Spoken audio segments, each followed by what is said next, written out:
Hace 2 años y casi 5 meses, el gobierno nacional tomó una decisión que nos cambió la vida a todos. Decretó la emergencia económica, social y ecológica para hacerle frente a todo lo que nos trajo una experiencia absolutamente inédita prácticamente para cualquier persona de esta generación. Recuerdo un par de personas centenarias que hicieron noticia en algún lugar del mundo porque se acordaban de la anterior pandemia, pero esto era realmente inédito. Y en el marco de esa emergencia económica, social y sanitaria se expidieron 115 decretos legislativos que por supuesto dieron muchísimo de qué hablar, como era de esperarse, generaron debates, hubo críticas, hubo aplausos, pero hoy cuando han pasado 2 años y casi 5 meses y a puertas de un cambio de gobierno, pues es un momento muy oportuno para recapitular y condensar qué fue lo que aprendimos como sociedad, como ciudadanos individualmente, pero en este caso desde los diferentes estamentos del Estado de esta pandemia. Las medidas que hubo que tomar no solamente fueron para enfrentar una crisis de salud, como ya nos contará el señor ministro, garantizar la llegada de las vacunas, toda la logística para poder hacer la vacunación de millones de personas, sino de carácter social, económico, laboral, tributario, de salud mental, bueno, que fueron sumamente retadoras. De eso es lo que vamos a hablar aquí a propósito de este informe que hoy entrega la Defensoría del Pueblo al señor presidente, informe sobre las lecciones aprendidas por el Estado colombiano frente a la pandemia. Tenemos entonces la presencia del señor Defensor del Pueblo, Carlos Camargo, de la señora Presidenta de la Corte Constitucional, Cristina Pardo, del señor Presidente de la República, Iván Duque, por supuesto del Ministro de Salud, Fernando Ruiz, que ya lo veía como un rockstar, todo el mundo queriéndose tomar fotos con usted, y también del Presidente de Asocapitales y Alcalde de Bucaramanga, el señor Juan Carlos Cárdenas. Yo tengo 2 preguntas para cada uno, entendiendo que es una hora de conversación y sé que ustedes cada uno podría hablar 1 hora entera y mucho más. Entonces va a ser muy retador poder hacer esas 2 preguntas, pero a pesar de eso quiero empezar con una tercera que no está en el libreto.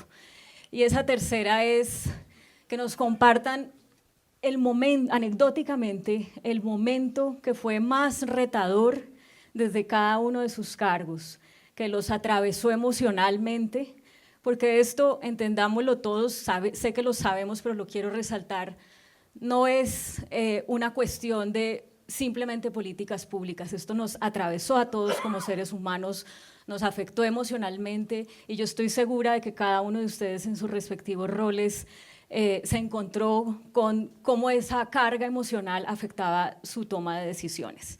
Entonces, pues aquí en aras de la jerarquía voy a empezar pidiéndole al presidente que nos comparta esa anécdota. Ojalá todos puedan hablar muy brevemente porque pues luego hay otras preguntas para poderle sacar el jugo a este informe. Adelante, señor presidente. Claudia, muchas gracias. Muchas gracias. ¿Aló?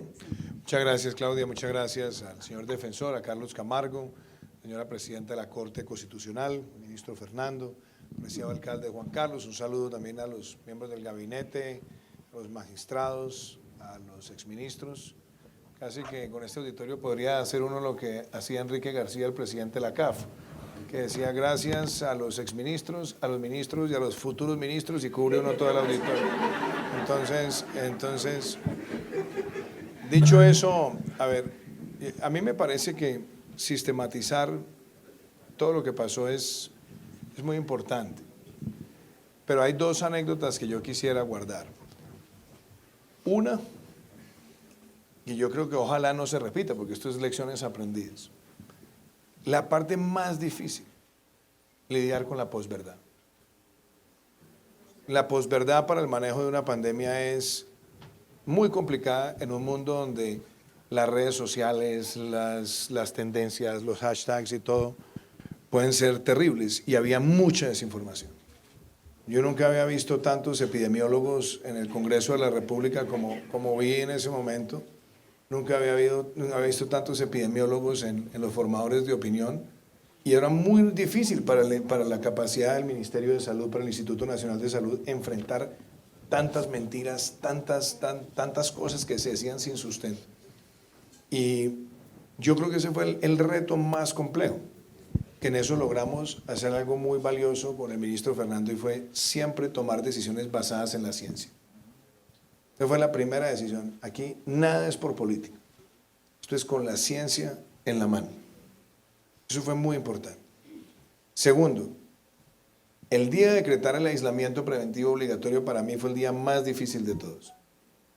Claro, ya el mundo sabía que se venían los aislamientos, se había pasado en varios países de Europa, pero quizás por mi formación y por mi propia experiencia, yo decía, apagar una economía y volverla a aprender, y cómo apagarla y cómo garantizar que al apagarla lo que quedara operando podía servir para una rápida reactivación fue determinante.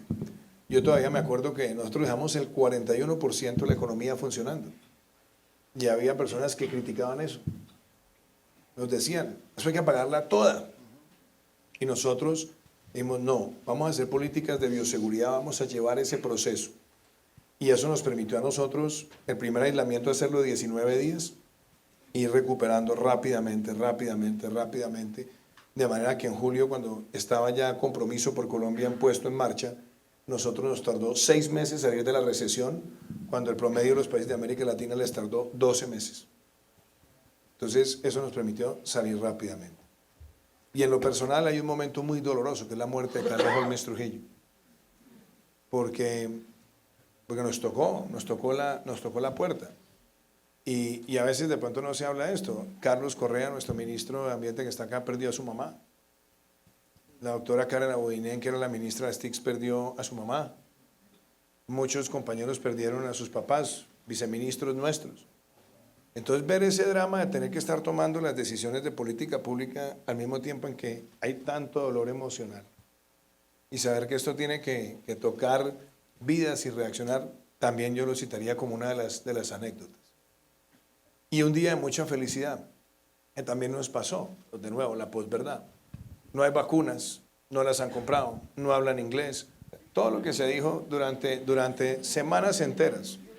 Y nosotros ya teníamos negociado las vacunas 4 meses antes, después que revelen los contratos, que además, qué actos de mezquindad, Dios mío, sabiendo que en el mundo todo eran desafortunada o afortunadamente se manejaban bajo niveles de confidencialidad porque eran las farmacéuticas. Había personas dispuestas a que se revelara con tal de que perdiéramos los contratos para que eso fuera un fracaso. Y eso fue una lucha tremenda. Y lograr anunciar en diciembre del 2020 el plan de vacunación que recuerdo, había personas que decían va a llegar en el 2023. Va a durar 7 años Colombia vacunándose. Y fíjense, el programa más exitoso de América Latina y el Caribe. Y la última, Claudia, que la dejo también como ñapita en esto, porque ya hemos tocado varios frentes.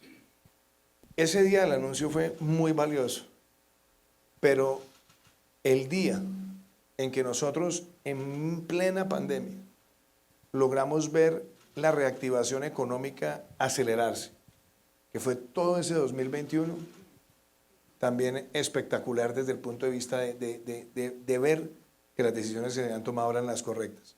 Y aquí están las Cortes, y yo quiero cerrar con esto. La Corte Constitucional y todo el sistema de Cortes, pero particularmente la Corte Constitucional, nunca en la vida había estado expuesta a tener que revisar 115 decretos emitidos en 2 emergencias económicas. Con la virtualidad, trabajando en casa, hicieron una revisión exhaustiva. Más del 97% de esos decretos fueron declarados exequibles y pudimos responder.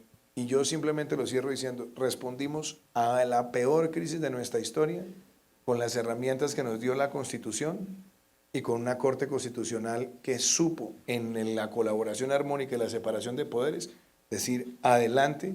Y por eso para mí ver hoy a Colombia número 1 en el índice global Bloomberg de resiliencia frente a la pandemia me parece que es un triunfo de toda una nación y de todo el sistema institucional que tenemos.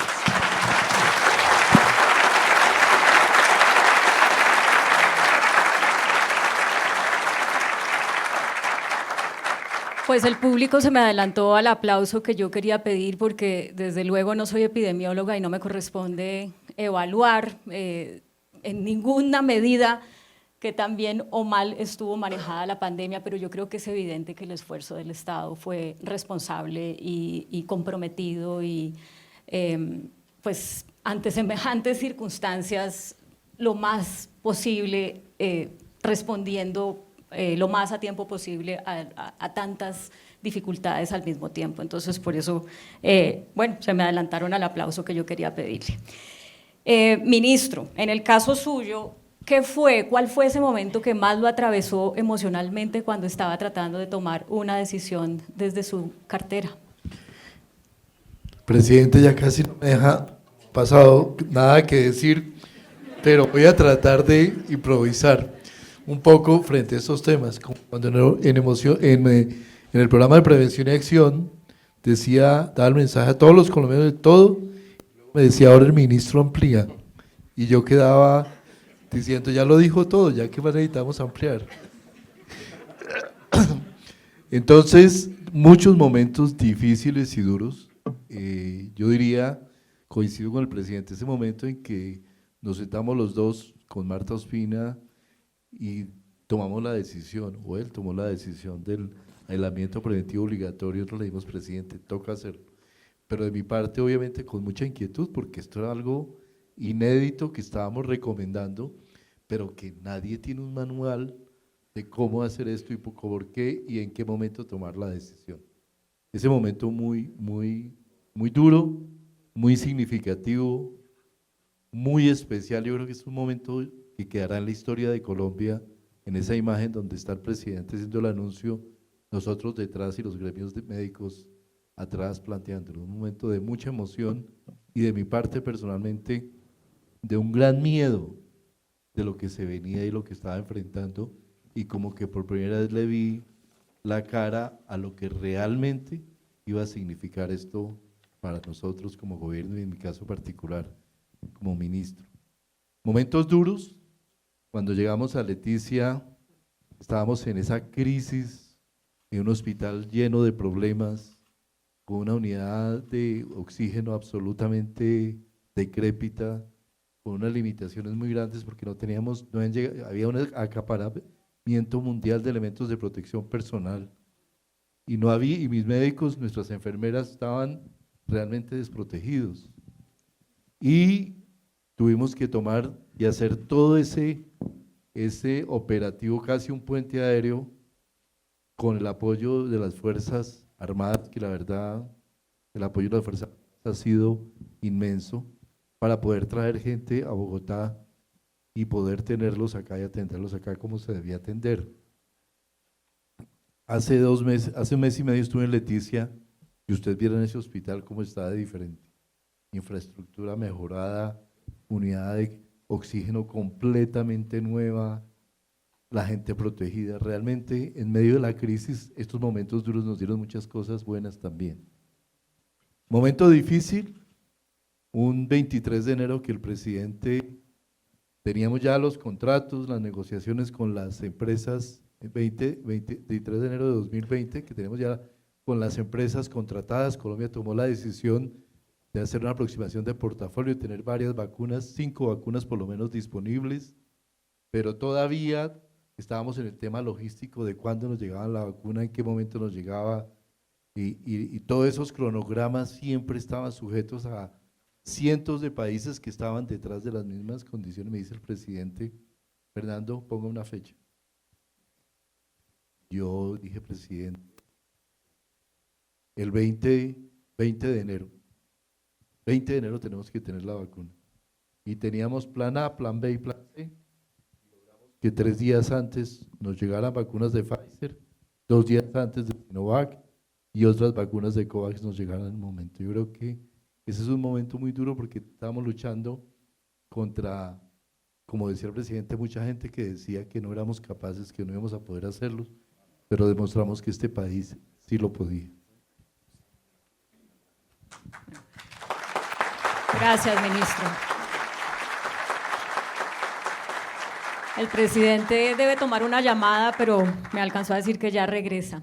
Magistrada, en el caso suyo, emocionalmente, ¿cuál fue ese momento que la llevó, digamos, a en su mismo ser retarse profesional y emocionalmente frente a la pandemia?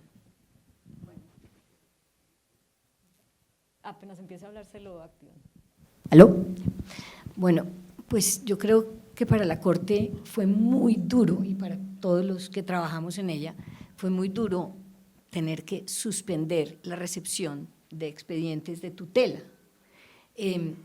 A la Corte llegan en promedio 2.400 expedientes diarios, remitidos por todos los juzgados del país para ser examinados para eventual selección y posterior revisión de los fallos de los jueces, pues de instancia en materia de tutela.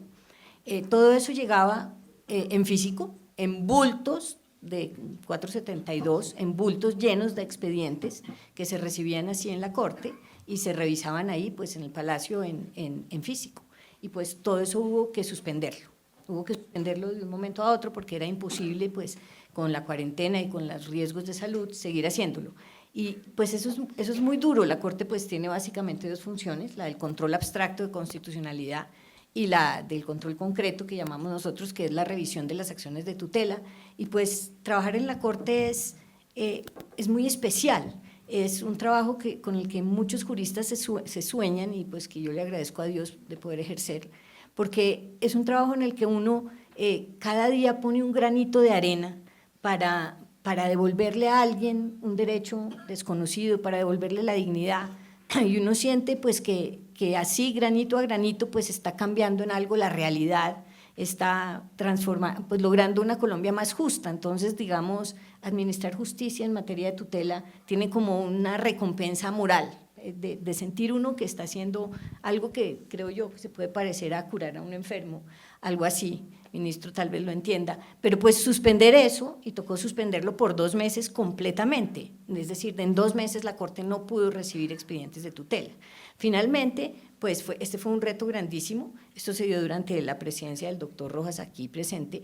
Finalmente pudimos superarlo gracias a, digamos, a unas circunstancias que pues fueron casi que providenciales. Meses antes de la pandemia, la Cámara de Comercio de Bogotá nos había donado un servidor, que es como un aparato que permitía recibir pues información digital. Entonces, con la cooperación del Consejo Superior de la Judicatura, que digamos se la tomó en serio para dotar de escáneres a los juzgados del país que no la tenían, pues se logró que de todos los juzgados del país empezaran a remitir escaneadas las piezas principales de cada expediente de tutela que llegan como en una carpeta en forma digital a la Corte Constitucional. Desde ese momento, pues, y aún ahora, y pues ya creo que para siempre, la gestión de los expedientes de tutela y de los procesos de tutela se viene haciendo digital. Claro que se puede avanzar mucho más porque no son propiamente libros electrónicos ni nada de eso, es simplemente un poco de escáneres que están agrupados en una carpeta, pero pues nos dio ese primer paso.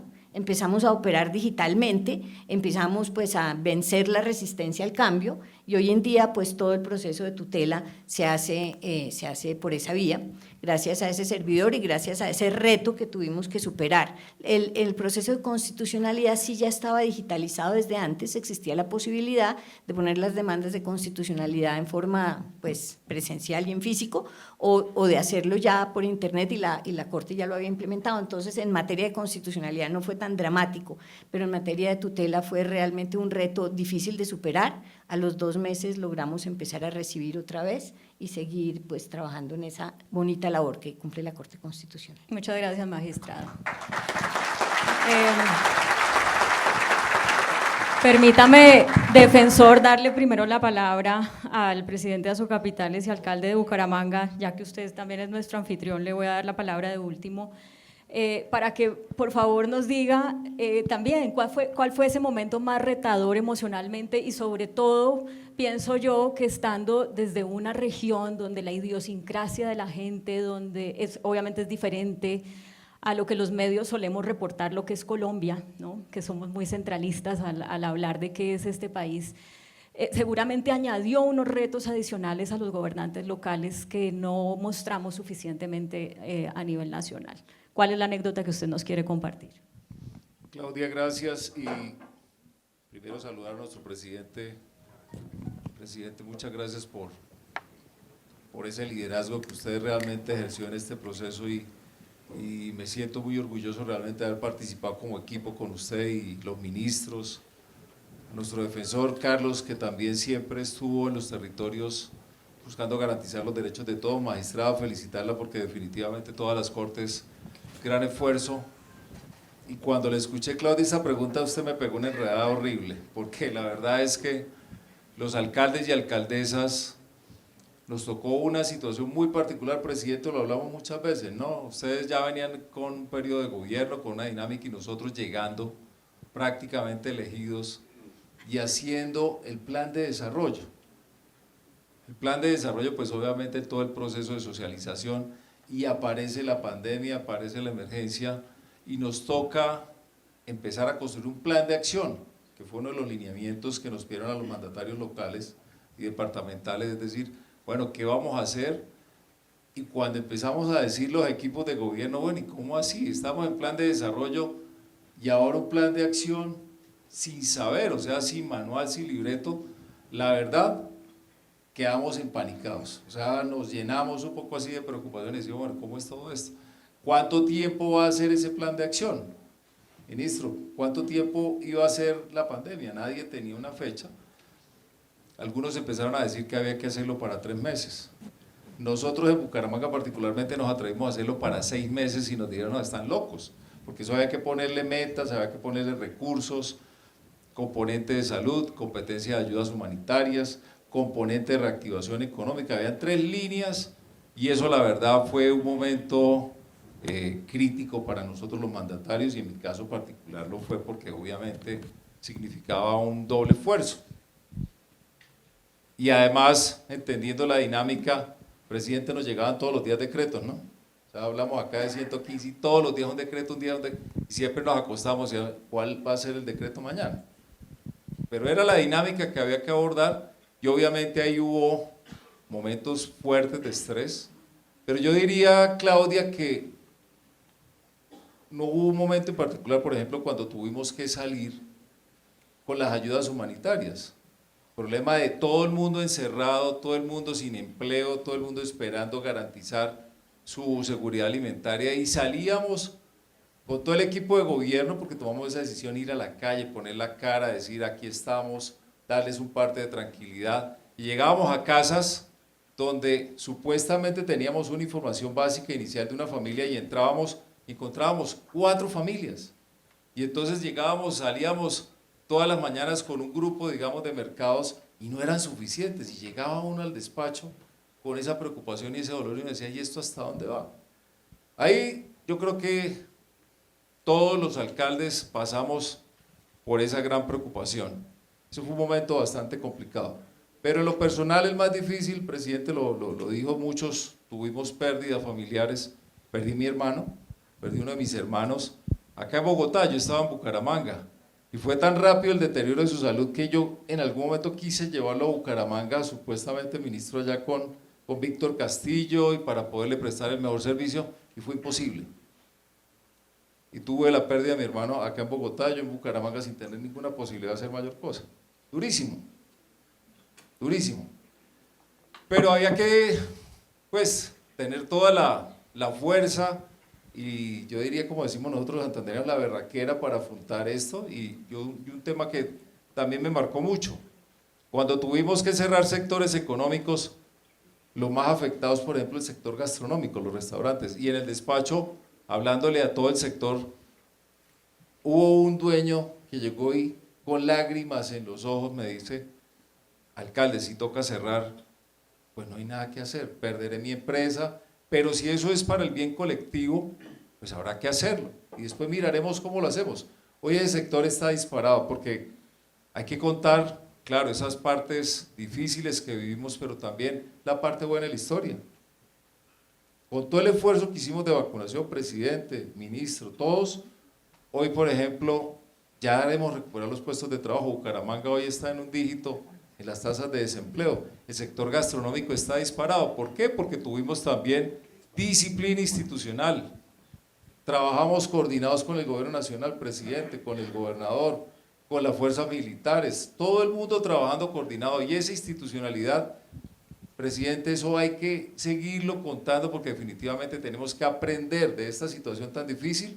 La institucionalidad fue por encima de cualquier situación, de todas las críticas que todos los días nos caían a todos, presidente. Yo creo que lo de rescatar es que de estos dolores definitivamente hay grandes victorias, y este país, no me queda la menor duda, que sale fortalecido en todo lo que tiene que ver sus capacidades hospitalarias, en las capacidades empresariales, en las capacidades institucionales. La data se ha fortalecido de manera significativa. Luego yo creo que de acá grandes aprendizajes, y vuelvo y repito, pregunta difícil, pero definitivamente me siento muy orgulloso de haber pertenecido a este proceso con el presidente Duque y todos sus ministros. Muchas gracias, alcalde.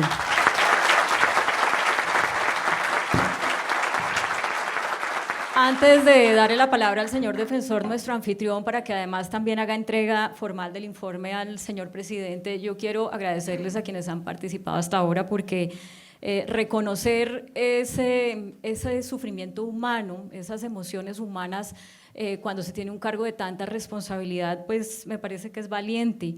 Aquí hemos escuchado la palabra miedo, la palabra pánico, la palabra dolor, tristeza. Y me parece que como ciudadanos es importante no desconectar eso cuando hacemos un juicio o un balance sobre una actividad de quienes sustentan estos altos cargos.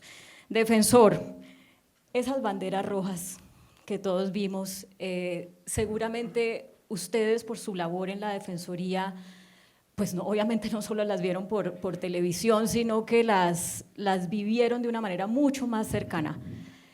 No sé si la anécdota que nos quiere contar está relacionada con eso, pero lo invito también a que nos haga una reflexión desde la cercanía que ustedes tuvieron con esas personas que estaban sufriendo tal vez una de las partes más difíciles de la pandemia después de la pérdida de un ser querido, que era no poder comer. Con un saludo muy especial, señor presidente de la República, todos los compañeros de panel, el señor ministro, el señor alcalde de Bucaramanga, la señora presidenta de la Honorable Corte Constitucional, los honorables magistrados, exmagistrados, los ministros del gabinete presidencial, apreciados todos invitados. De verdad que más allá de anécdotas, fueron sentimientos encontrados en muchas circunstancias. En primer lugar, a mí me toma la pandemia en ejercicio como director ejecutivo de la Federación de Gobernadores. Aquí tenemos a un gran amigo, exgobernador, al padre Carlos Eduardo Osorio, que fue testigo de sección de esa impotencia que muchos gobernadores como seres humanos sintieron con la llegada de la pandemia del COVID-19, porque como bien lo anotaba el señor presidente, no había protocolo, no había plan de vuelo, no se sabía a ciencia cierta qué camino emprender. Estábamos enfrentados a un verdadero laberinto sin salida. Frente a esas circunstancias nos salió el carácter resiliente que tenemos los colombianos, porque fue una situación que, como todos lo sabemos, que no solamente ocurrió en Colombia, en más de 200 naciones. Entonces, había sentimientos en el diario, en el quehacer cotidiano, escuchaba uno que el familiar de tal persona está en la clínica, que ya entró a UCI, uno siempre a la espera de la llamada apocalíptica, de la llamada muchos amigos, todos seres humanos en los territorios. Los gobernadores con ese entusiasmo, y por eso quiero, más allá de contar cualquier anécdota, que seguramente son muchas las que nos embargan a todos de manera particular, es decirles y destacar, resaltar de manera importante, comenzar por las conclusiones que seguramente serán las conclusiones de este importante evento de lecciones aprendidas. Es decirles, toda esa conjugación de esfuerzos entre las altas cortes, el liderazgo del presidente Iván Duque, el liderazgo del ministro Fernando, el liderazgo de las Fuerzas Armadas, el liderazgo de la sociedad civil, donde todos al unísono teníamos que estar alineados frente a todos los esfuerzos que teníamos que emprender para poder contrarrestar al adversario, en esta oportunidad el COVID-19. Por eso, con el liderazgo del presidente Iván Duque, adoptó medidas pendientes, medidas de todo orden, como lo describimos en el desarrollo y en el cuerpo de este importante informe defensorial, medidas de orden económico, medidas para protección del trabajo, para la reactivación económica, medidas de orden tributario para el fortalecimiento de las finanzas territoriales. Pasamos a otro escenario importante a partir del 1 de septiembre del año 2020, que la Divina Providencia me dio la oportunidad de ejercer como defensor del pueblo. Aquí llego y lo primero que nos encontramos es que precisamente estábamos en un proceso de aislamiento social preventivo y obligatorio. Todo el mundo estaba desde las casas, a excepción de la Defensoría. La Defensoría, su cuerpo humano, y por eso destaco a los más de 2.500 funcionarios, a los más de 3.800 defensores públicos en los distintos territorios, que no descansamos un instante en atender con nuestra robusta capilaridad territorial, atender las necesidades en materia de derechos humanos. Y por supuesto, ahí salta a la vista el principalísimo derecho fundamental, que era el derecho a la salud, y la preocupación de buscar la protección a como diera lugar. Pero, Claudia, es importante hacer un reconocimiento muy especial a la atención, a la estricta atención que tuvieron la ciudadanía en todas las directrices, en todos los lineamientos que emitían desde el Gobierno Nacional, el Ministerio de Salud, todos los protocolos para la atención y también para buscar salvaguardar y resguardarnos en los lugares, en los domicilios, para evitar el contagio, la propagación rápida del contagio. De manera de que lo que quiero, más allá de cualquier anécdota, es resaltar en grado superlativo esa conjugación de esfuerzos liderados por el gobierno del presidente Iván Duque. Yo quiero invitarlo, defensor, a que este sea el momento para que usted le haga entrega al presidente del informe y ya tendremos oportunidad de desarrollar un poco más lo que este contiene. Señor presidente, en nombre de los funcionarios y funcionarias de la Defensoría del Pueblo, después de un trabajo arduo, un trabajo abnegado por parte de los funcionarios de las distintas regionales y de las distintas áreas misionales de la entidad, pero de manera muy importante destacar el trabajo que realizamos en articulación con la Honorable Corte Constitucional en la revisión que ellos llevaron a cabo de los más de 115 decretos legislativos que usted expidió en el marco de la emergencia económica, social y ecológica. Señor presidente, le hago entrega de este humilde pero significativo trabajo que es símbolo del fortalecimiento institucional.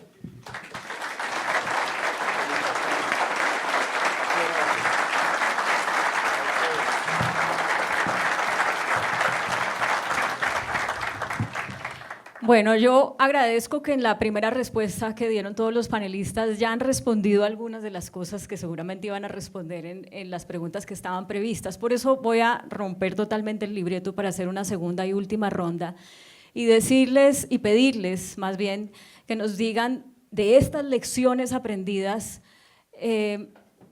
algo que quieran destacar que tal vez se pudo haber hecho mejor o que no se debería repetir desde el cargo que cada quien ostenta para que ante una crisis eventual de proporciones similares podamos salir aún mejor de lo que ya salimos. Ministro, quiero comenzar con usted, por favor. Cuidado, A mí me preguntan mucho de qué decisiones hubiera hecho diferente.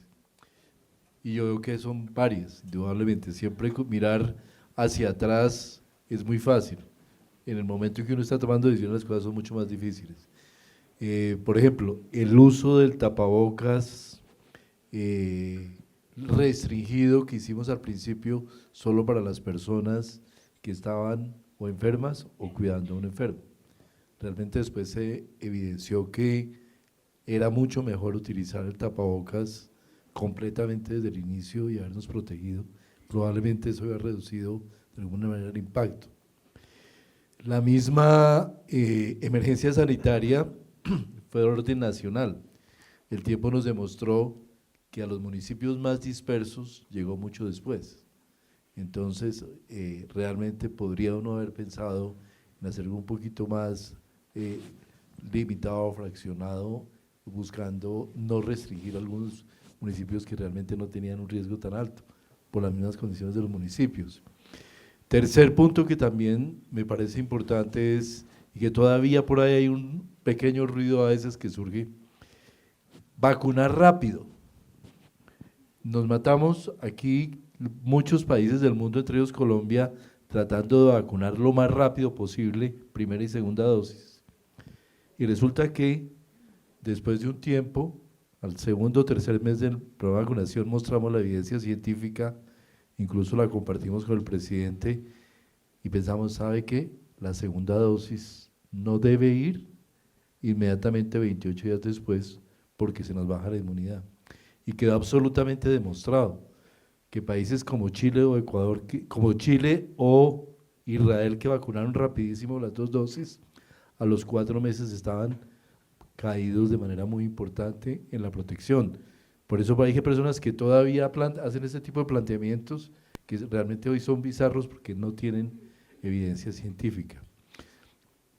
Pero yo quisiera, para terminar, decir, de todo esto que no que uno piensa podría haberse hecho diferente, hay una cosa, hay un elemento que es fundamental y yo creo que es el liderazgo de un presidente. Yo quiero decirlo con toda honestidad, el presidente Duque me llama y me cita el primer día y me dice, lo voy a nombrar ministro, quiero decirle una cosa, usted no va a ser el ministro de la salud, usted va a ser mi ministro. Y esa diferencia entre el ministro y mi ministro realmente hace una diferencia sustancial entre lo que fue el manejo de esta pandemia. Nosotros, con el liderazgo del presidente, no fuimos islas, nosotros fuimos un grupo cohesionado, coherente y permanentemente trabajando por nuestro país, bajo el liderazgo del señor presidente.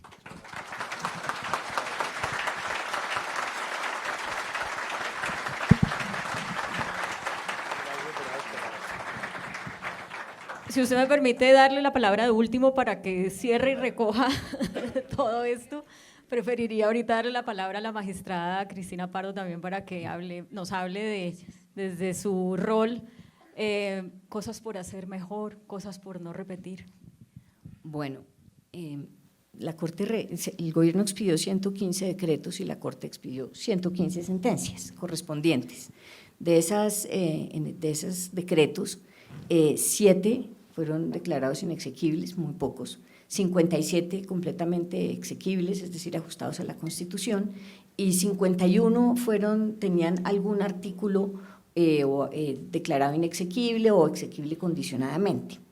En general, pues yo creo que el balance fue excelente y que pues el gobierno lo hizo muy bien porque pues fueron muy pocas las normas que se declararon inexequibles, pero en algunas de ellas dejaron algunas lecciones. Y yo me quiero referir ahora a un artículo de un decreto, solamente ese artículo, porque me parece que es importante como para la teoría jurídica, llamémoslo aquí. Tal vez no todos los que estén acá son abogados, pero estoy segura de que todo el mundo va a entender lo que voy a decir.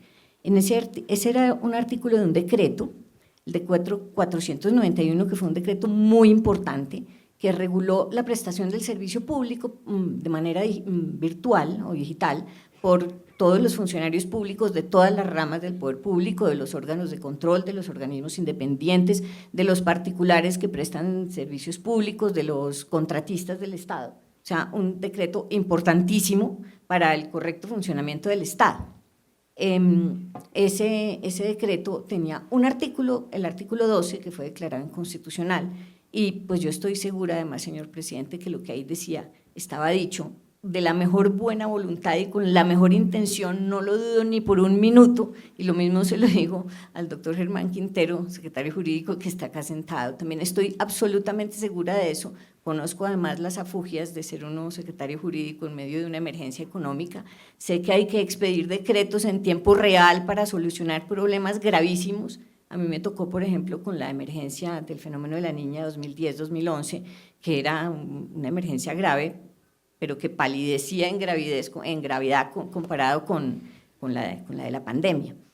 Lo digo porque pues, de verdad creo que pues, fue como una inafortunada redacción de ese artículo, pero que deja como una lección sobre un punto axial de nuestro régimen democrático, que es el principio de separación de poderes. El artículo decía que todos los órganos colegiados, ¿sí?, de las entidades públicas, podían sesionar virtualmente. Todos los órganos colegiados son el Congreso de la República, las asambleas, los consejos municipales, las salas de los tribunales y de las cortes, de la rama judicial, las juntas de órganos independientes, por ejemplo la Junta del Banco de la República, las demás consejos o corporaciones de otras entidades, es decir, todos los organismos colegiados del Estado, el artículo decía, se autoriza a que funcionen de manera virtual. La Corte es muy intensa cuando examina los decretos, aplica un rigor muy alto al examinar decretos de emergencia, pues porque entiende que el Poder Legislativo está trasladado a la rama ejecutiva y que eso merece un control especial, dadas las circunstancias. Entonces, la Corte examinó lo que se llamaba la necesidad de expedir esa medida, y pues encontró que era una medida necesaria, que era necesario que los organismos colegiados funcionaran virtualmente en medio de la pandemia, pero encontró que no era jurídicamente necesario porque ya existían normas que autorizaban eso. Por ejemplo, la Ley Estatutaria de la Administración de Justicia o el Código de Procedimiento Administrativo de lo Contencioso Administrativo para la rama ejecutiva, aplicable además por extensión a otros organismos del Estado. Entonces, no era una norma que fuera necesaria, ya existía. Yo estoy segura de que el gobierno expidió esa norma como para tratar de dar claridad, de dar seguridad jurídica, pero pues cuando la Corte la analizó no solo encontró que no era necesario jurídicamente, sino que además esa redacción no podía quedar allí sin que la Corte dijera algo, porque sobre todo frente al Congreso, porque el Congreso de la República, pues todos lo sabemos, es el órgano representativo por excelencia de todas las corrientes de pensamiento que hay en nuestra sociedad, en un Estado democrático. En la pandemia, además, ejerce en general en las emergencias, cumple un rol de control político sobre el gobierno, y además de eso, pues puede derogar los decretos legislativos, reformarlos, etcétera, si no los considera adecuados. Incluso pues la Constitución le autoriza a reunirse por derecho propio durante las emergencias económicas. Entonces, una norma en la que el Ejecutivo autorizaba al Legislativo a gobernar, pues la Corte la encontró, digamos, contraria al principio de separación de poderes, al principio de control recíproco que ejercen las ramas del poder público, a esta serie de controles interorgánicos que, digamos, conforman un eje axial de nuestra democracia. La Corte rescató la importancia de la presencialidad en los debates, no solo del Congreso, sino de las asambleas, los consejos. Dijo que ese debate era mucho más vigoroso cuando era presencial. Dijo que no se podía prohibir la presencialidad, ¿sí? Se podía autorizar la virtualidad, pero no se podía prohibir la presencialidad. Dijo también que para leyes especiales o para normas especiales como una reforma constitucional era exigible la presencialidad. Entonces, pues digamos, yo destaco esta sentencia porque me parece que es un hito importante, digamos, en la jurisprudencia relativa al principio de separación de poderes y de controles interorgánicos que existen entre las normas. En ningún modo porque crea que no fue expedida de la más absoluta buena fe, con el propósito de despejar dudas acerca de si estas corporaciones podían funcionar así o no. Efectivamente fue una norma que facilitó pues el funcionamiento, pero pues digamos dejó esta como lección aprendida de que digamos el órgano controlado, que venía a ser el Ejecutivo, no podía quedar bajo la égida del órgano controlante, que era el Congreso de la República. Ojalá todos los desacuerdos se pudieran explicar así de claro como usted lo acaba de hacer, magistrada. Muchas gracias. Alcalde, ¿qué no repetir? Claudia, yo diría que acá lo que quedó evidenciado en esta gran pandemia es que el derecho fundamental a la vida se puso, digamos, como en el centro, digamos, de nuestra sociedad.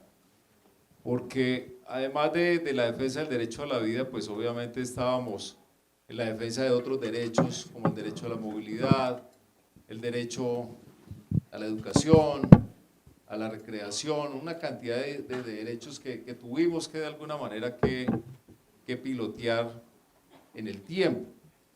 Pero yo diría que la gran lección y el gran aprendizaje, y lo hablamos, pues, ministro, presidente, tiene que ver mucho con el fortalecimiento de los sistemas de información. Yo creo que ahí hay un gran reto que lo vivimos y que tiene que seguir desarrollándose ese gran esfuerzo en lo que tiene que ver la información del orden nacional, departamental, municipal y casi que barrial, y lo mismo de manera transversal, porque es que cuando enfrentamos este tipo de situaciones está clarísimo que todas las dependencias están íntimamente relacionadas, poder ejecutivo, poder legislativo, poder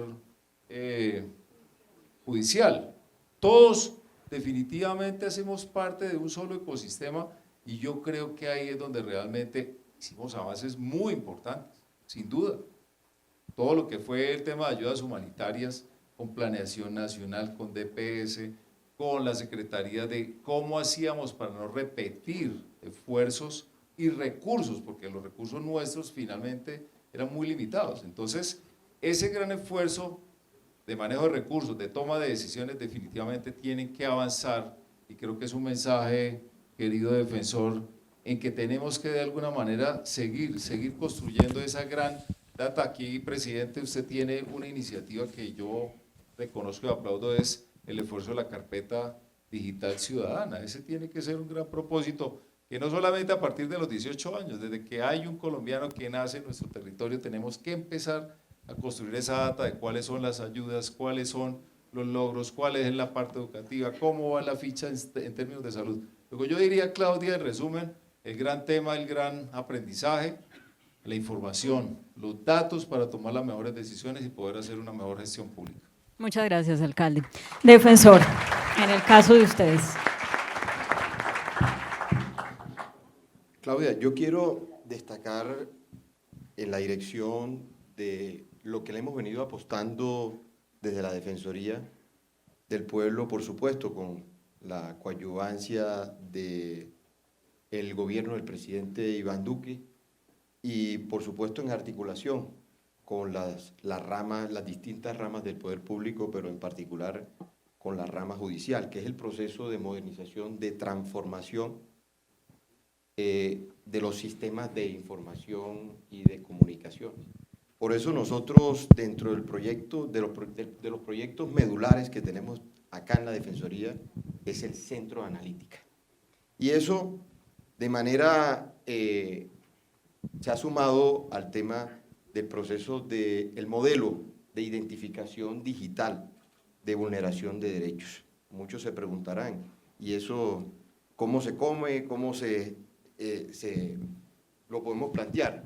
De la siguiente manera: con la Corte Constitucional, con el Consejo de Estado, con el Consejo Superior de la Judicatura, hemos venido trabajando en la identificación a través de una herramienta tecnológica, un software que en los próximos días lo vamos a poner a disposición no solamente de la rama judicial, sino del ciudadano, porque esas son de las grandes recomendaciones que están consignadas en este informe y son de las grandes experiencias y de la gran apuesta tanto del Congreso de la República como del gobierno del presidente Iván Duque, convertir a la virtualidad como legislación permanente.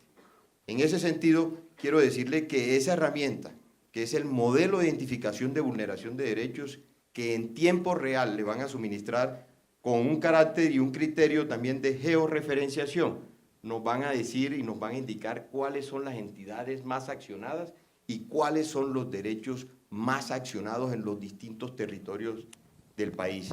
De manera de que es importante no sustraernos a la importancia de los grandes desarrollos de renovación, a los grandes desarrollos de adaptabilidad que nos ha impulsado esta crisis del COVID-19 y de la pandemia. Por eso es importante lograr una verdadera renovación de los diferentes servicios a los cuales la justicia no es la excepción. Todo lo contrario, a través de la digitalización acercamos a la justicia y a los distintos derechos al ciudadano. Muchas gracias, defensor. Y bueno, presidente Duque, si nos devolviéramos en el tiempo y fuera marzo de 2020, ¿qué haría diferente? Es que, a ver, Claudia, yo veo la pregunta y veo también cómo la van contestando cada uno desde muchas perspectivas. Pero a mí me parece que vale la pena ubicarnos otra vez en el plano humano y entendiendo las imperfecciones humanas en varias cosas que pueden haber sucedido. Yo he tenido esta conversación con mi hija mayor, que además ella es, como digo yo, la jefe de la oposición en la casa, porque es la que hace siempre las preguntas más agudas. Y yo le decía, mire, uno siempre debe seguir sus instintos, y a mí eso me sirvió mucho. Y lo hablaba con Fernando Ruiz, digo que Fernando Ruiz nunca había encontrado, por lo menos un jefe en lo político que tuviera tanta obsesión por las pandemias. Yo, hace 15 años, hace 18 años, cada vez que veía un libro sobre pandemias, me gustaba comprarlos, leerlos, estudiarlos, analizarlos. Cosa rarísima. El año 2019 viene a Colombia Gro Harlem Brundtland, que había sido directora de la OMS, que había sido primer ministra de Noruega, y me dice, Iván, te quiero invitar a que nos ayudes el año entrante en un grupo de trabajo que vamos a tener con ocasión a un reporte que hicimos en la OMS. Y el reporte llamaba Un mundo en crisis. Capítulo 3 hablaba sobre qué pasaría si llegara un virus respiratorio agudo severo que se pudiera convertir en una pandemia. Y me dijo, ¿puedo contar contigo que nos vas a ayudar el año entrante? Y le voy a plantear a Tedros eso. Tedros, el director de la OMS, me había premiado por el tema que hicimos con el Instituto Nacional de Salud conteniendo un brote de sarampión en la zona de frontera, que lo enfrentamos en su momento con el antecesor de Fernando, con el ministro Juan Pablo Uribe. Entonces había generado una relación de confianza. Entonces le dije, Gro Harlem, préstame el documento, yo me lo empiezo a leer. Ese documento lo empecé a leer por allá en octubre del 2019 y me obsesioné con eso. Como si fuera una premonición. Diciembre 31 de 2019, yo normalmente los 31 no trasnocho mucho, me gusta empezar el día temprano. Me fui a acostar, dejé a mi familia que estuviera compartiendo, prendí la televisión y yo veo lo que está pasando en Wuhan. Al otro día, 1 de enero, 7 de la mañana, pobre viceministro Iván González, lo llamé que estaba encargado y le dije, hágame un favor, me monitorea este tema de Wuhan, porque ¿qué pasa si esto se nos vuelve un tema mundial? En ese momento no, pero esto está focalizado en China. Y no, tratemos de llevar el reporte. Nosotros empezamos a tener reportes de Wuhan desde el 15 de enero del año 2020. Y mi obsesión era cuando ya empezaron a pasar los casos en Europa y todos esos fenómenos. Entonces, primera lección, uno en este tipo de cosas siempre tiene que pensar lo inimaginable, porque esta tristemente no va a ser la última pandemia. No, el mundo ya, el ébola, el mundo se salvó de que se hubiera convertido en algo global. Nosotros vimos el caso del SARS, que era una versión de virus respiratorio agudo hace 11 años. Lo vimos con el H1N1, pero el mundo lo único que va a haber es más mutaciones y la pandemia no ha terminado. O sea que aquí pueden venir a darse mutaciones en el mundo y no sabemos qué puede pasar. Entonces, pensar lo inimaginable y tener la capacidad de reacción en lo inimaginable a nosotros nos sirvió, porque cuando yo fui a nombrar a Fernando, que se encontró conmigo en la escuela José María Córdoba, le dije, bueno, Fernando, va a asumir usted el Ministerio de Salud, y como él dice, le dije, usted va a ser mi ministro, pero no contó la segunda parte, le dije, usted es el señor de las pandemias. Entonces me dijo, ¿por qué? Le dije, usted ya lidió con el chikungunya, usted ya lidió con el Zika, y nosotros necesitamos reaccionar aquí rapidísimo, y ya teníamos una secuencia que era prevención, contención, mitigación. Entonces yo diría, esa es una lección. Ahora, uno lo puede haber hecho mejor o no, pero después, esa fue una primera lección. La segunda, que es la más retadora, la política cuando se mete en decisiones de salud es terrible, terrible, porque nosotros tomamos una decisión como autoridad sanitaria y entonces empieza, hay que cerrar el aeropuerto mañana. Es que el virus va a llegar por el aeropuerto. Usted no cierra el aeropuerto, usted es el culpable del aeropuerto. Entonces, voy y explique que hace 102 años aquí llegó la peste española cuando no había aviones, porque las pandemias se mueven por el ser humano, no por los aviones. Entonces, haga la pedagogía, maneje eso y después maneje el tema de los protagonismos políticos. Es que hay que salirle más rápido al gobierno, hay que hablar más rápido que el presidente, hay que hablar más rápido que el ministro de Salud. Entonces empiezan a generar esas discrepancias locales que se ajustaron rápidamente, hay que decirlo, pero nos pasamos momentos muy complejos porque desarticulaba una decisión de la autoridad sanitaria. Entonces, ¿qué se puede hacer en esto? Primero, yo creo que esa coordinación política, cuando hay una crisis de salud pública hay que confiar en la autoridad sanitaria nacional. Tercero, y también es otra experiencia bien interesante, nunca desaprovechar una crisis, que era la discusión que yo tenía muchas veces con el ministro y con el equipo, que ellos tenían momentos de mucha angustia y yo siempre trataba de estar mucho más equilibrado. Había momentos donde podíamos inclinar la balanza a otro lado, pero había que entender que la crisis no nos podía a nosotros limitar la ejecución del Estado, porque muchos países se paralizaron y se enfocaron solamente en la pandemia, y resulta que si uno se enfoca solamente en la pandemia, descuida las demás cosas que son fundamentales para el crecimiento económico, y esa fue una decisión que la tomamos. Yo dije, acá hay un equipo para la pandemia y todo el mundo sigue en lo que está.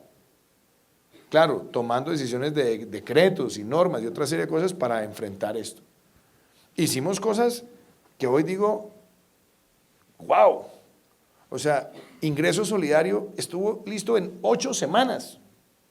En 8 semanas hicimos un programa que llegó a tener más alcance que Familias en Acción después de 20 años.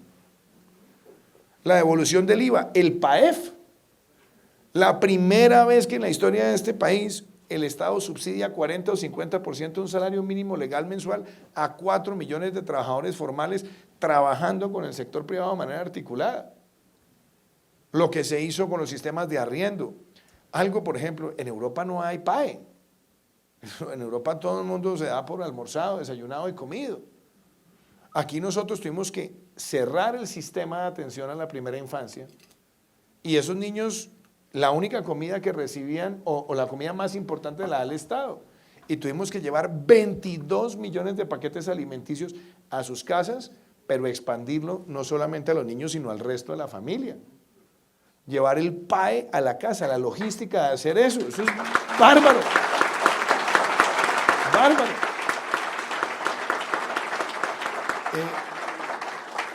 Lo que se hizo también con los centros de atención integral, que fue igual, era poner a prueba cada cosa más compleja que la otra. La reconexión gratuita del agua, las vedas en los pagos de servicios públicos, el sistema de apoyo a todos los programas de arriendo en el país, dejar de cobrar peajes para mantener la cadena de abastecimiento, con dificultades y todo, pero nunca se perdió, nunca colapsó la cadena de abastecimiento de alimentos en el país. La fuerza pública, por ejemplo, que la fuerza pública, yo le digo, de lo mejor que tiene nuestro país es su fuerza pública, una fuerza pública que repartió vacunas, que llegó a llevar pruebas, hisopos, que tenía que seguir llevando el orden público porque aquí los bandidos nunca se aislaron. Los bandidos al contrario querían hacer fiesta, entonces tocaba seguir enfrentando el narcotráfico, los grupos de erradicación manual, aglomerados y todo, enfrentar eso. Era una respuesta a todo nivel y con una complejidad tremenda. Yo claro, creo que hay cosas que se pueden haber hecho siempre mejor o algunas cosas de reacciones, pero eso hay que reconocerlo. Y una lección que yo he tenido con Fernando, porque le dijimos siempre pensando en la ciencia, y Fernando es un científico. Yo tengo en muchas cosas instinto práctico, y Fernando estaba monitoreando con Víctor Muñoz todo lo que estaba pasando en Alemania, que era el famoso RT, que era la tasa de reproducción del virus. Y entonces Angela Merkel le dio por sacar una medida que era muy aplaudida, que era si el RT está por encima de 1, cierre. Y si está por debajo de 1, abra. Entonces llegaron los dos a mi oficina y le dijeron, aquí le tenemos una propuesta. Vamos a hacer lo mismo. Y le dije, listo, entonces yo me voy para la casa en que gobierne el RT hasta que ustedes me dirán cuándo. Pero les dije para desafiar, porque les dije, yo no estoy convencido de eso. Porque un indicador no puede ser el que determine el comportamiento de una sociedad, y sobre todo nosotros no somos sociedades germánicas, somos sociedades que tenemos mucha informalidad, que tenemos mucha interacción. Entonces les dije, creemos 7 indicadores. Y esos 7 indicadores que hicimos nosotros, le dije a Fernando, hagámoslo, se volvieron un referente en la OMS, y Fernando lo defendió en la OMS, en la Organización Panamericana de la Salud, y ahí teníamos muertes por millón, contagios por millón, teníamos el tema de movilidad, los temas de frecuencia, y nos ayuda a camas, cómo estaban los niveles de ocupación. Eso nos ayuda a nosotros a trabajar muy de la mano con los gobernantes locales, y esa también es otra lección. Esto no es un tema del presidente, o si el presidente tuvo liderazgo, que claro, nosotros asumimos eso, lo tenía el Ministerio de Salud, pero el trabajo con los gobiernos locales fue fundamental. Y ahí nosotros creamos casi que un departamento de psicología en la presidencia de la República, porque llamaban los alcaldes también paniqueados con las presiones locales, ¿qué hacemos? Y sobre todo cuando empezaban las curvas, que ese era el reto más grande, y Fernando de pronto no habló sobre esto, fue cuando al comienzo estábamos bien y todos felices. Cuando empezaron a llegar las curvas, ahí es cuando uno ya siente el calor en la espalda, y empieza uno a sentir como la presión grande, el mundo encima. Y entonces me acuerdo que se vino el pico en Barranquilla, y llamé a Fernando, le dije, hay que hablar con Jaime Pumarejo. Y por eso quiero destacar también ese liderazgo de los gobernantes locales. Después le tocó a Juan Carlos, pero era decirle, vea Jaime, aguántelo. Hay que resistir esto como estamos con las medidas que tenemos, que va a venir un pico, pero hay que dejar que el pico llegue al punto más alto y ver con qué velocidad empieza el descenso. No era una decisión fácil, cualquier alcalde hubiera podido decir, no, yo vuelvo y cierro.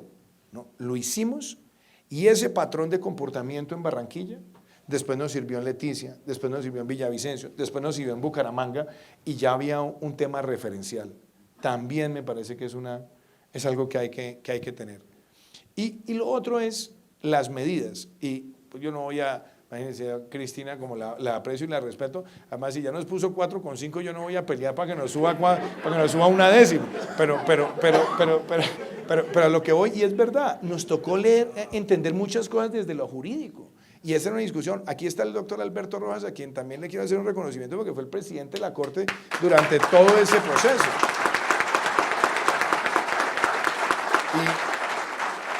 Y a mí me daba pena cuando yo llamaba a Alberto, porque decía, estoy llamando a la Corte, y yo le decía, doctor Alberto, mire, yo solamente les pido, analicen esto. La más difícil, y esa fue una conversación que la tuvimos muchas veces, fue el tema de los mayores de 70 años. Uy, Dios santo, porque fue de las primeras decisiones que tomamos, inclusive antes de decretar el aislamiento. Y bueno, se vino el cielo encima, y que estábamos era segmentando la sociedad, y que estábamos atacando a los mayores, y al final del día, hoy lo debo decir, esa medida salvó muchas vidas,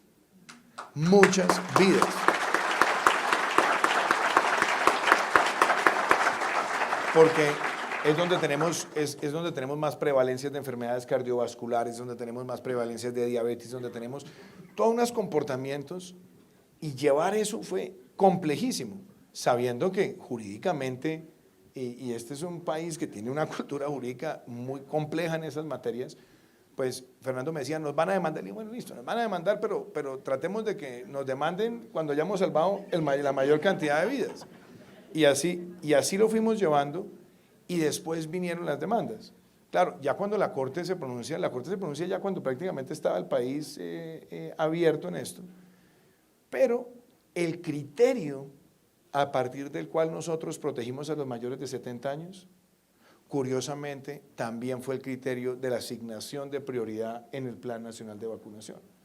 Entonces, lo que podía ser segmentar para una cosa, terminó siendo también segmentar empezando por la misma población de máximo riesgo. En positivo. Entonces, esa fue otra lección. Y una en lo personal también. Fernando Ruiz llegó un día a mi oficina y me dijo, bueno, usted tiene que vacunarse empezando esto porque no podemos correr el riesgo de que a usted le pase algo, a usted le gusta estar afuera. Y yo le dije, no, señor.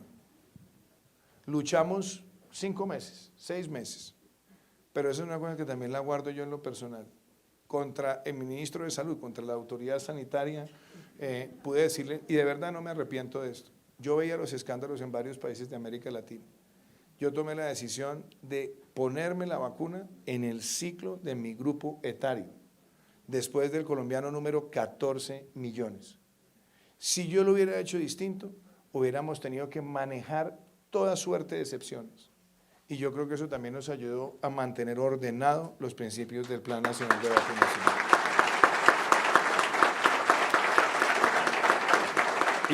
Y Claudia, una anotación que también la quiero hacer, los medios de comunicación. Porque nosotros vivimos siempre en un mundo donde normalmente el Poder Ejecutivo y los medios siempre tenemos una relación, como digo yo, agridulce. Pues, normal, a veces cuando critica mucho, entonces uno se pone bravo, cuando no critica, en fin, lo que pasa es siempre. Pero yo hablé con los medios de comunicación y yo les dije lo siguiente, y en eso lo quiero reconocer.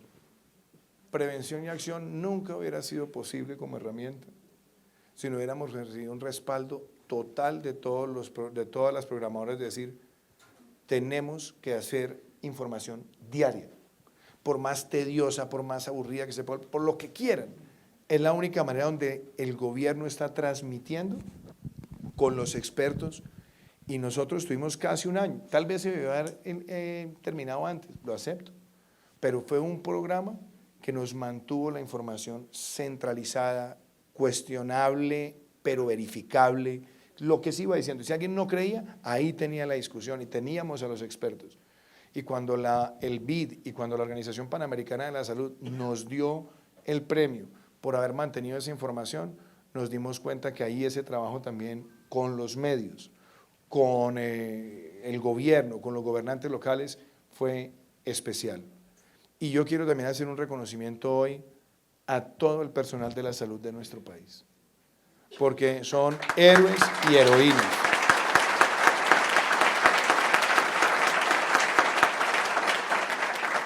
Y cierro con esto. Nosotros fuimos a poner la primera vacuna a Sincelejo, y ahí estaba la enfermera Machado. Ver la alegría de ella, ver sus lágrimas, ver su afecto, y ver que empezábamos con una de esas heroínas que en medio de semejante situación estaba respondiendo, pues a mí también me llenó el alma de saber que este país, y quiero cerrar con esto que puede ser polémico, pero bueno, ya cuando uno le quedan 5 días puede ser polémico. Entonces, es esto. Y el sistema de salud en Colombia que tenemos, donde siempre será perfectible, siempre será mejorable, siempre habrá algo que agregar, fue el sistema de salud que nos trajo aquí. Hay otros países que no tenían un sistema de aseguramiento como el que teníamos. Hoy tenemos el 97% de medicamentos y procedimientos en el plan de aseguramiento. Logramos duplicar las UCIs con ese sistema de salud. Logramos llegar a esa Colombia profunda con ese sistema de salud. Logramos con ese sistema de salud sacar la ley del residente, punto final, en medio de la pandemia. Entonces, mi mensaje en esto es, hombre, si el sistema de salud, con todo lo que hay que mejorar, mejorémoselo, pero no destruyamos los ejes fundamentales de ese sistema de salud. Y ojo, no lo creé yo, ese sistema se creó en el año 93, se hizo después de un trabajo de muchos años de este país, palidecía de un sistema de seguro social donde había un tratamiento inequitativo, donde solamente accedían a la buena calidad de la salud quienes tenían con qué pagarlo. Hoy nosotros hemos visto un sistema de salud que ha democratizado y yo quiero cerrar con eso. No para decir nada que suene antipático ni como vainazo, porque cada vez que yo digo algo es una puya, entonces no estoy mandando pullas y quiero dejar eso claro. Mi preocupación es no vayamos a dañar los ejes neurálgicos, los ejes estructurales de un sistema de salud que Colombia ha construido durante tantas décadas y con tanto esfuerzo y que ha demostrado que funciona. Muchas gracias.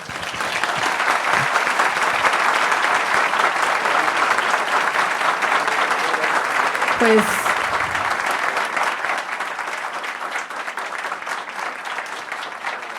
gracias, presidente. Yo no sé, bueno, hay gente que se está poniendo de pie, no sé si quieren seguir la idea.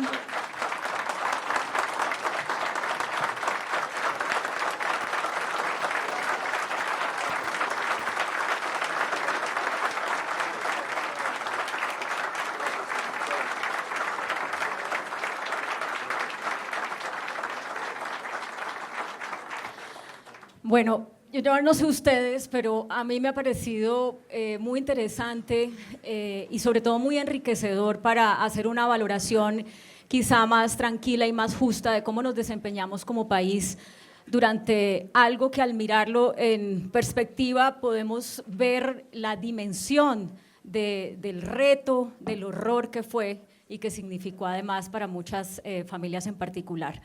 Y que creo, y le pido excusas, defensor, porque yo me salí totalmente del libreto, que es un buen complemento a los aspectos técnicos que ustedes incluyen en o que priorizan en este documento que entregan hoy y que creo que va a servir muchísimo para seguir afinando las políticas públicas de cara a esas emergencias que, como bien lo dice el señor presidente, pues van a seguir llegando y ojalá no de la misma magnitud, ojalá no muy pronto, pero seguro que van a llegar. Y tenemos unas experiencias que debemos potencializar en el momento en que esas nuevas crisis lleguen.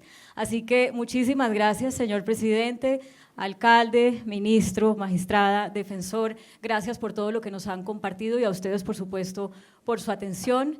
Y Catriz, creo que falta algo más en el orden del día.